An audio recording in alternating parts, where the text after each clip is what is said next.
time to kick ass and chew bubble gum, and I'm all out of gum. Hello, welcome back to A Boring Revolution, your number one news source for everything in regards to the Boring Company. Coming back to you with another episode talking about the Las Vegas loop. I cannot get this project out of my head.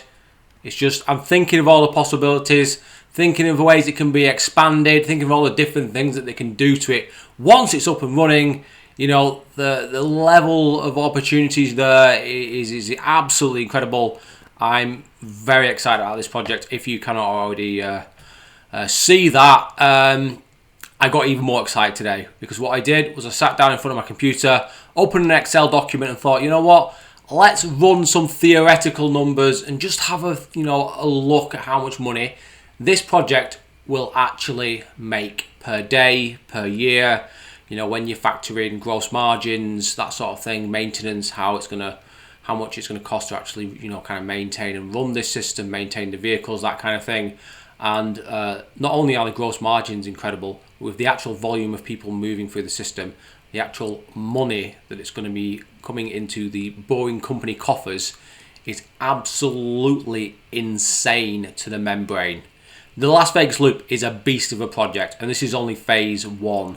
I have a feeling that there may be a doubling, if not a tripling, of this project in the long term. But if this all works out well, imagine how well this is going to work out in Austin, in Fort Lauderdale, in other places, San Antonio, all these other places that are thinking about doing Boring Company systems, California.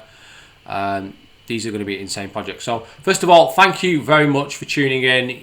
That's really, really important for me, is that people continue to tune into this channel, continue to like and subscribe if you've not already done so. And, I hope you enjoyed this video. I spent a few hours working on it. So here we are. Here's this absolutely beautiful, amazing system. Unfortunately, I had to cut off the top of the system here. It does go up here for another 4 miles.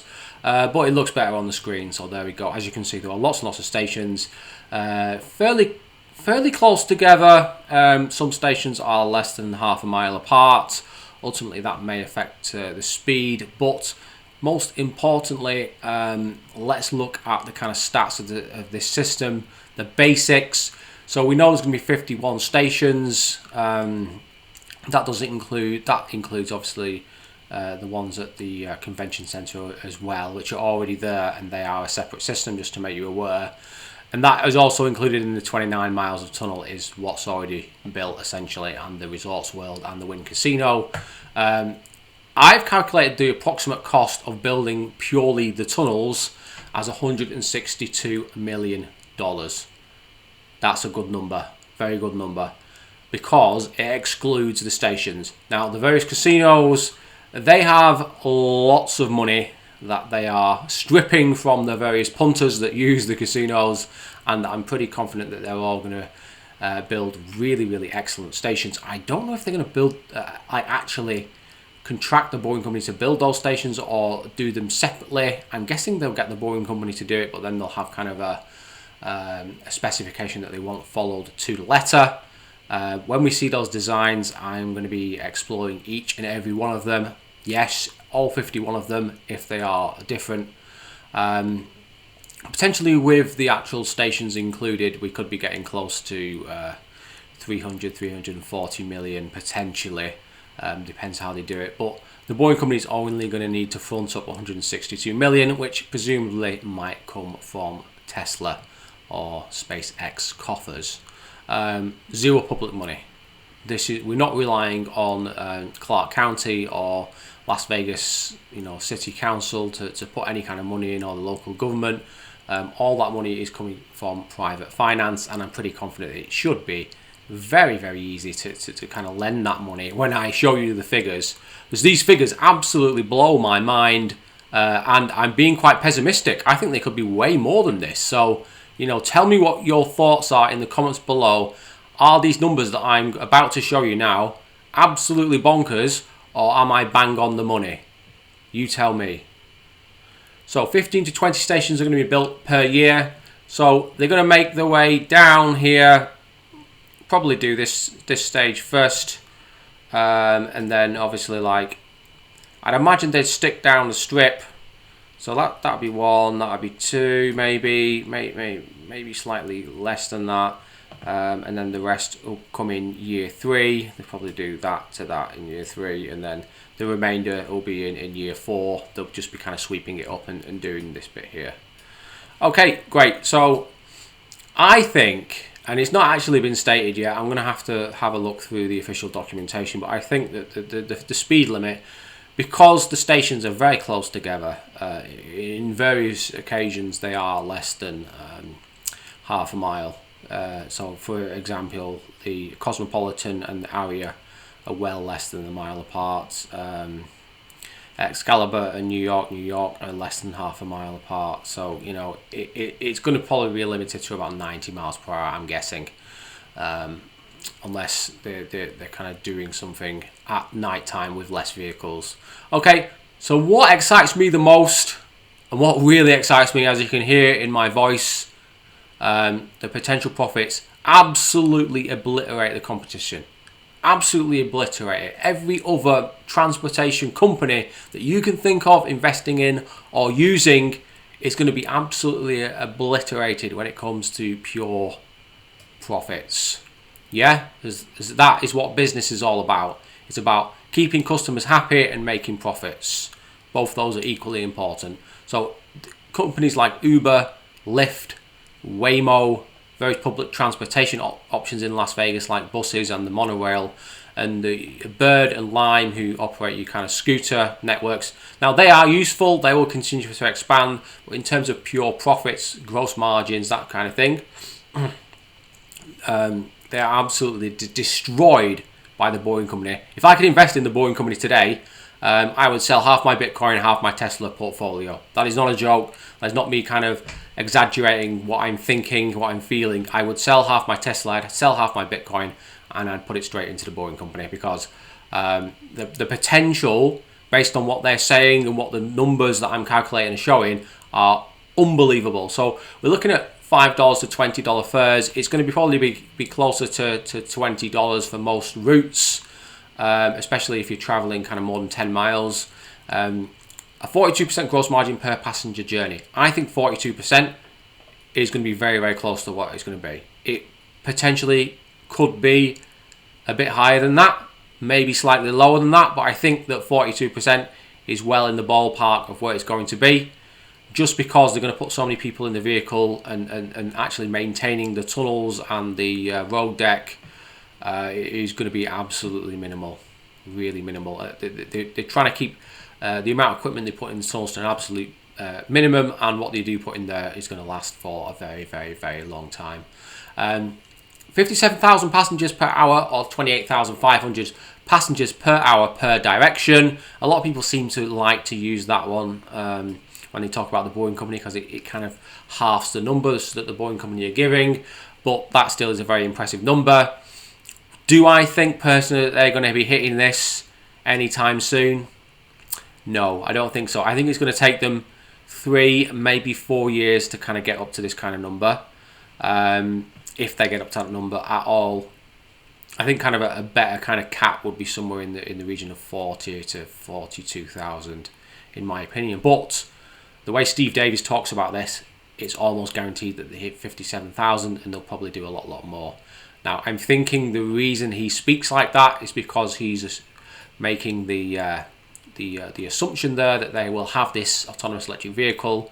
It will be able to hold 12 to 14 passengers, and they'll be able to, hit 70,000 quite easily by filling that vehicle. It's 29 miles, 51 stops, and it's easily expandable to 80 miles. That includes a kind of a parallel system that runs down the strip, and also a tunnel that runs east to west, which I think they should start building in the next sort of 3 years or so, maybe before this system is even finished. Okay, so here it is. Here's the bit that blows your mind, I hope. The average number of people potentially that will use this system per day. So I'm looking at Monday to Sunday kind of average. Obviously on the weekends you might have much higher numbers. But if you look at the kind of average per day, it's looking at around 495,200. How have I come to that number? Well, I looked at this and I kind of made some assumptions as to how many people are going to be using the system. If we're assuming that around 40 to 45,000 is the absolute maximum initially that they can do with Tesla vehicles, as you can see, even on this very kind of pessimistic calculation here, it doesn't even get close to that. That's kind of 52,500. Here it gets up to 38,500, 34,000, 36,000. Other than that, it's way below the estimates that the Boeing company are sending out. Obviously, during like kind of the early hours at night time, people are going to be using it because it is a casino town, but it'll be drastically reduced. But still, even when you average that out over the course of a day, because this is going to be 24-hour running for most of the time, yes, some days they will close the system down to do maintenance, or they may close it down overnight, say, between Tuesday and Wednesday, maybe they close it down for 4 or 5 hours to do some maintenance. But the vast majority of the time, the average is going to be close to this number. So, tell me in the comments below if you think that's... I think the average fare is going to be somewhere in the round of $12.69. So I think that would be fairly close. Maybe I should have put $12.50, but that number has certain importance to Elon Musk and the Tesla community. So turnover per day is around, I have calculated based on this number, $6.284 million, which is not to be sniffed at, really big number. Here's how I've calculated that. It's pretty self-explanatory. This is kind of the daily rides, 365 days in a year. So just over 180 million. Average fare, 12.69. Then I've done the 180 times that, and then I've used the gross margin, which is 42.069. Granted, there are some takeaways from local government, the 5% takeaway every quarter. So ultimately you work it out per quarter. So again, you just knock 5% off that, maybe a little bit more over 5%, just to be absolutely sure it's accurate. So it's nearly $1 billion, very nearly. And I didn't aim for $1 billion. That just popped out there after I produced this number. So almost $1 billion of pre-tax profit there. I mean, that is absolutely insane, and I'm being very pessimistic with these numbers based on what the Boeing company are saying. I don't think the Boeing company will get hit that number 57,000, but I think they'll get very close. So I think these numbers are pretty damn accurate. So yearly turnover, essentially 2.3 billion, 42% gross margin, and if you are looking at paying back the initial $162 million to construct the tunnels, it would take you just 2 months based on this calculation. So, wow. This is a company that we want to be investing in. I know a lot of people are emailing me, writing in the comments they want to invest in the Boeing company. If you're thinking about investing in the Boeing company and you already hold Tesla stocks, obviously, keep your eye out. When this at some point, I think the Boeing company will do an IPO. It might be 2 years' time, it might be 4 years' time, it might be 6 years' time. But if these numbers are even close, if these numbers are even within 15 to 20% of this, if they're within like 15 to 20% of this, you want to be considering that. This is not financial advice, by the way, but just do your own numbers and calculate it, and speak to your financial advisor and think about that, because that is absolute insanity. And I think this might be higher. I think the gross margin might be closer to 50% than closer to 42%. So there you go. Summary. These numbers are absolutely staggering. I'm blown away. Even in my wildest dreams, I didn't think this was going to be possible on the first project. But it looks like the Boeing company have a very solid vision here. They're going to be building this out very quickly, 15 to 20 stations per year. So this system is going to get built out in just over 3 years, potentially faster than that. If they are, taking fares of around $12 to $14 on average, it's going to be a lot of money in the Boeing company project, and that money could straight away be invested in expanding the Las Vegas loop. Maybe doing an east to west tunnel, maybe doing another north to south tunnel, maybe, you know, going, you know, southwest to northeast, something like that. These are exciting times, really, really exciting times, and it's just staggering, absolutely staggering. Hopefully, this project gets approval fairly quickly, and we can get to see this in action, because if you work in the public transport industry and the Boring Company is achieving anywhere near 50,000 passengers per hour, maybe it might be a good time to consider retiring, because this kind of system, this kind of means of moving people is just going to crush all the competition. Uber and Lyft will be bankrupt very quickly just by the robo-taxis.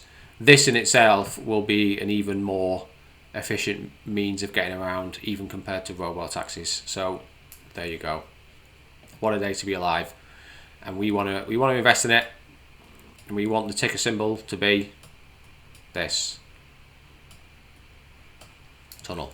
Okay, hope you enjoyed that. Hope you were impressed. Hope you're just as excited as me. I'm very excited. Please consider following me on Twitter, Discord, or Patreon. Consider doing a $2 support package via Patreon. That would really, really help the channel.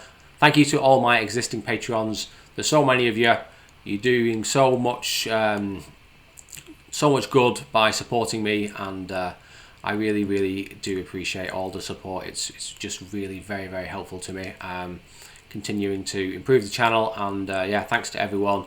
You all know who you are. Many of you have been with me for well over a year now, and this is absolutely fantastic. We've had some new Patreons as well. Thank you to everyone. You see your name on the screen there. It's absolutely incredible that you've decided to support the channel, and thank you so much. Really appreciate it. Okay guys, well, thanks for joining me. Hope you enjoyed that.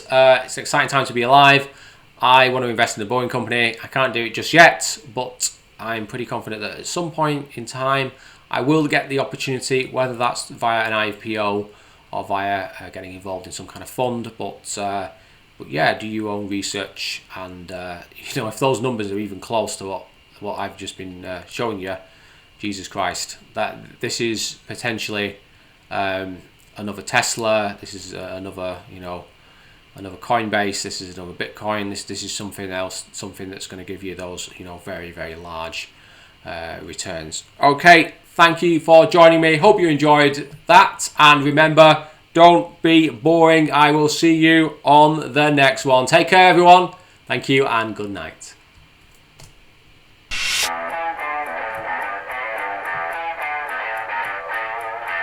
Yeah.